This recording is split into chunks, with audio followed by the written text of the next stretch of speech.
ni maturity in politics. Ingeni king'iyo pinje mag Afrika mokwongo.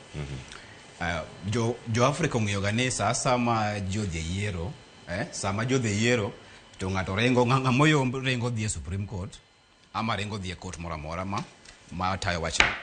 To ki wede gi mano, Kamala Harris nyocha kane dhi e ng'wejni nong'e maber ni opiem gi jalno ma bende otekune ni malo.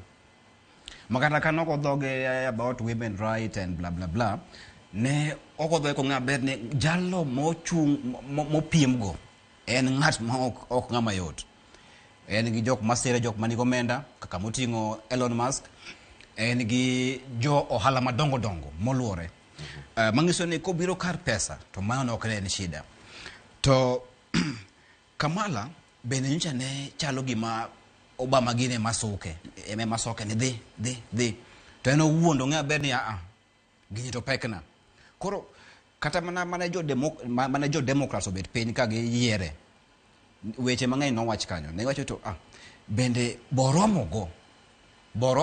Mano ne wach achiel kuom weche mane jogo ng'iyo kane ikawo Kamala Harris mondo obed jalup mondo obed ota otiko mar Democratic Party. Koro mano ranyisi makende. Wasenyalo ga Amerka, mana Trump kende mane 2020, 2020, mano temo yungo piny matin. But Amerka kaka jong'e ga ni koseyombi tidhi e TV tiwacho ni ago bada piny, mi poch gi pak dhi mbele gi tich wabo supporti. Mane gima timre ga pinje mag Amerka kendo gi pinje kata mag UK.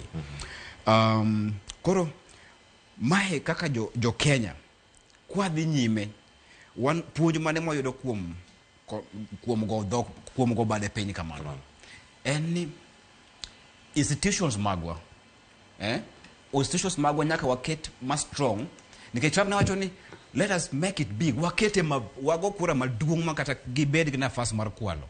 Koro kwaseketo institutions magwa ma ok ginyal bedo compromised ni ng'ato nyiewo kura eka kote mang'owa eka koro mondo olande, to jopiny bo mana beda gi kwe, nikech wan wang'iyo ga ni ng'ane yombo to ng'amoyombo cha ema bedo namba 2, ng'amolandi en namba 2.